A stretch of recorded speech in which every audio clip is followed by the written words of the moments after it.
नमस्कार, स्पर्धा परीक्षाची तयारी करणाऱ्या वाघांनो, स्वागत आहे आपलं मराठी मित्र या युट्यूब चॅनलवर। मित्रांनो, यापूर्वीच्या व्हिडिओमध्ये आपण संधी, स्वर संधी कशाला म्हणतात, कशी ओळखायची हे बघितलं होतं।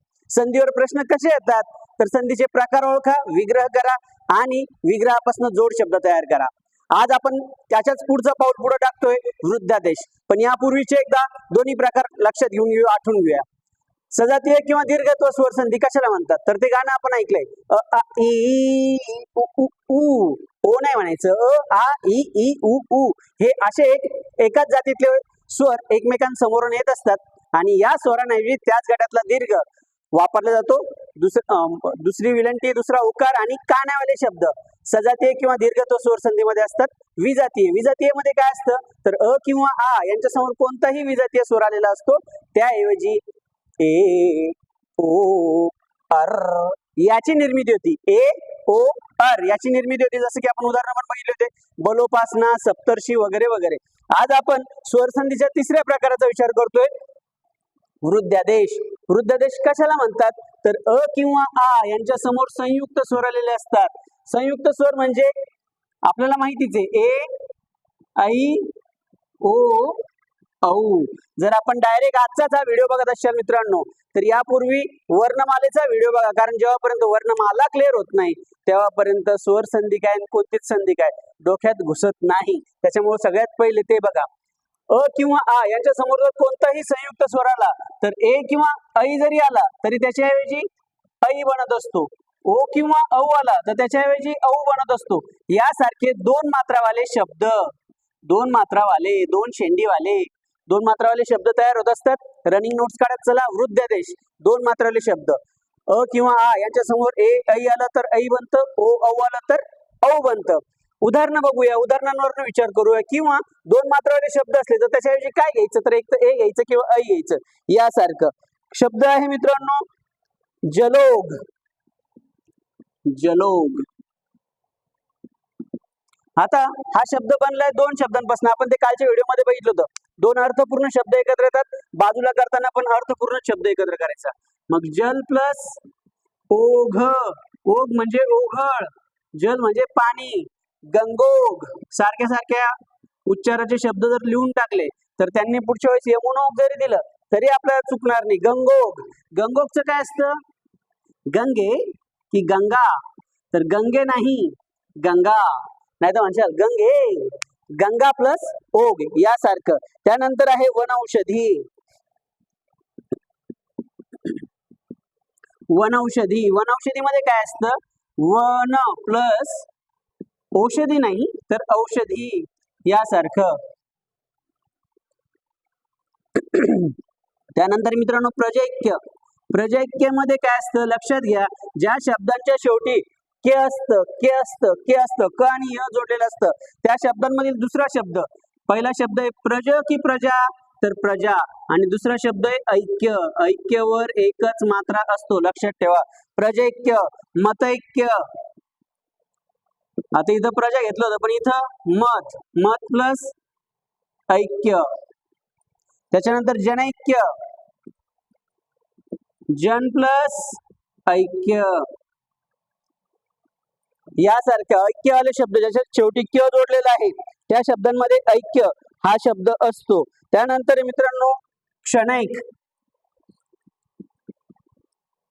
क्षणैक। आता क्षणैक मध्ये काय असतं, तर क्षण प्लस एक, क्षण प्लस एक, क्षणैक, सनैक, सन प्लस एक यासारखे शब्द याच्यामध्ये येतात। जोड शब्द हे दोन मात्रावाले असतात। दोन मात्रावाले जर शब्द असतील, दोन मात्रावाले जर शब्द असतील तर त्याचा विग्रह करताना समोर संयुक्त स्वर येत असतात। पुढचा शब्द आहे वृक्षौदार्य, वृक्षौदार्य। आता वृक्षौदार्य ज्याच्यावर दोन मात्रे आहेत मित्रांनो, ज्या शब्दावर दोन मात्रे ते डोक्यामध्ये ठेवायचं, वृक्ष प्लस औदार्य।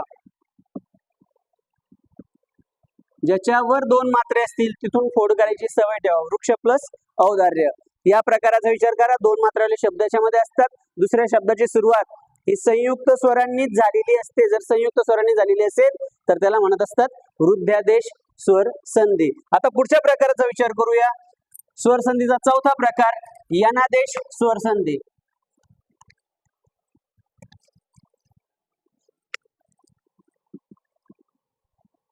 यनादेश किंवा संप्रसारण, दोघांना सारखेच नियम, याच्याऐवजी हे येतं आणि त्याचे संप्रसारण.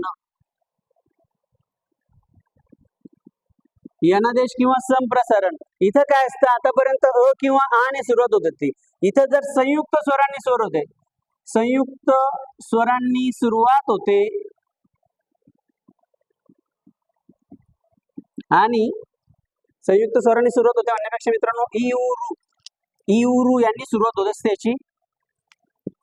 इ उ रू या स्वरांनी सुरुवात होत असते आणि यांच्या ऐवजी यांच्या समोर कोणताही विजातीय स्वर जर आला असेल, समजा ई समोर अ आला असेल तर या ई च य बनतं, उ च व बनतं आणि रू च र बनतं. यासारखं यनादेश मध्ये काय बनतं तर यौर. फक्त यौर लक्षात ठेवा. यौर जर का लक्षात राहिलं तर यनादेश स्वर संधी 100% लक्षात राहील.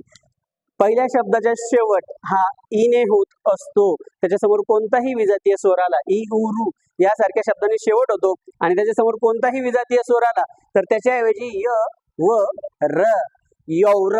यौर लक्षात ठेवायचं रे बाबा, यौर बनत असतं. आता हे य व र बनतं म्हणजे नेमकं होतं काय तर य बनतं, याचा अर्थ य असेल. आता या पासून आपल्याला उलट करायचं. समजा कित्येक हा शब्द दिलाय आपल्याला आणि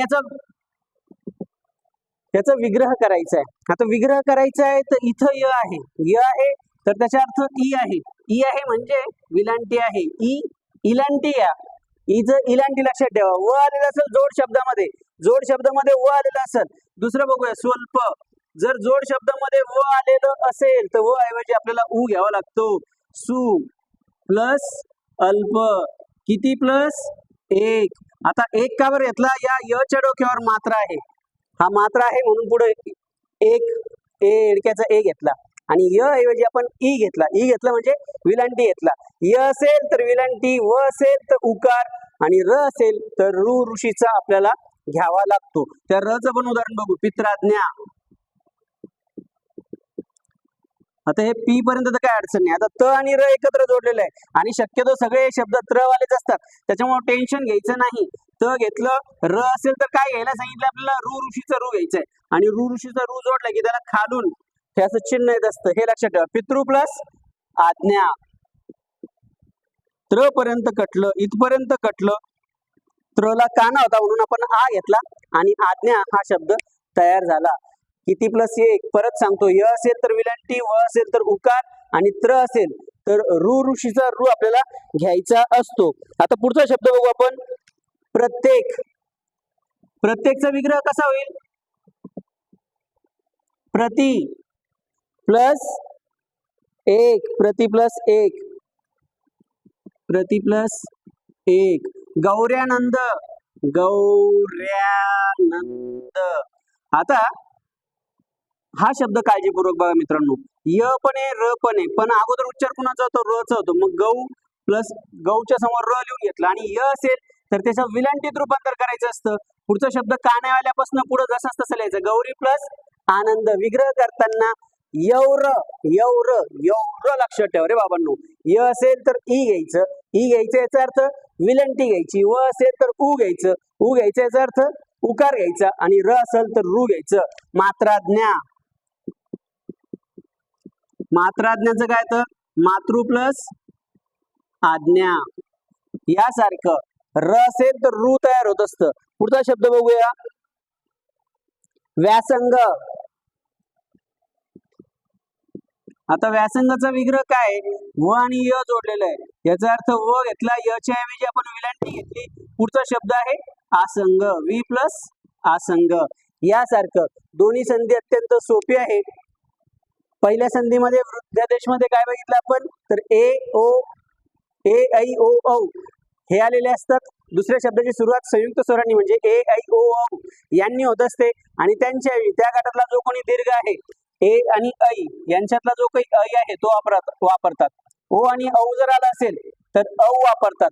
असे दोन मात्रेवाले शब्द तयार होत असतात.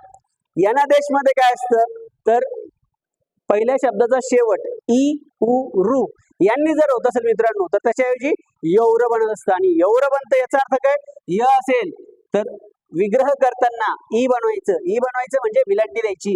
व असेल तर उ बनवायचं. उ बनवायचं म्हणजे काय करायचं, उकार द्यायचा. आणि र असेल तर रू बनवायचं. रू बनवायचं म्हणजे रू ऋषीचा रू खाली पायांमध्ये द्यायचं, जसं की पितृज्ञा, मातृज्ञा, भात्राज्ञा यासारखं. चला, इथपर्यंत समजलं असेल तर शेवटचा मुद्दा घेऊया, अयादी संधी. आता अयादी संधी काय असते? अयादी संधी म्हणजे ज्याच्यात ऐ, आय, आव हे बनत असतात त्यांना अयादी संधी असं म्हणत असतात. अयादी, अयादी संधी. आणि इथं येतं, इथं पहिल्या शब्दाची शेवट ए, ऐ, ओ, औ. ए, ऐ, ओ, औ यांच्या समोर कोणताही स्वर आला तर ए ऐवजी बनतं ऐ, या ऐ ऐवजी बनतं आय, आणि ओ ऐवजी अव, औ ऐवजी आव. ए इडक्याचं असेल तर ऐ, ऐरणीचं असेल तर आय, ओ याच्याऐवजी बनतं अव, आणि औ याच्याऐवजी बनतं आव. शब्द बघूया मित्रांनो. नयन, नयन. मित्रांनो आपण परवापासून बोलतोय की 7-5-12 तसंच 5-7-12 यांचा विग्रह जर विचारलेला असेल तर उलट्या प्रोसेसनं जायचं. उलट्या प्रोसेसनं जायचं म्हणजे न य न याच्यातला जर न सायलेंट केला तर काय राहतं, अयन राहतं, म्हणजे अय बनतंय. मग अय असेल तर काय घ्यायचंय आपल्याला, ए इडक्याचा ए घ्यायचाय. मग हा न घेतला, त्याच्यात ए इडक्याचा ए मिक्स केला, याचा अर्थ मात्र दिला, आणि पुढचा शब्द ने प्लस अन. आता अन का बरं घेतला, य पर्यंत तर आपण एडक्याचा ए वापरून घेतला, त्याच्यामुळे आता अन घेतला. यासारखेच दर्जेदार व्हिडिओ पाहण्यासाठी परत एकदा आपल्या चॅनलला भेट द्या. आणि अयादी संधीविषयी तुमचे जे पण डाऊट आहे ते कमेंट मध्ये कळवा. याचा शब्दसाठा आपण कमेंट मध्ये क्लिअर करणार आहे. तोपर्यंत धन्यवाद. जय हिंद, जय महाराष्ट्र.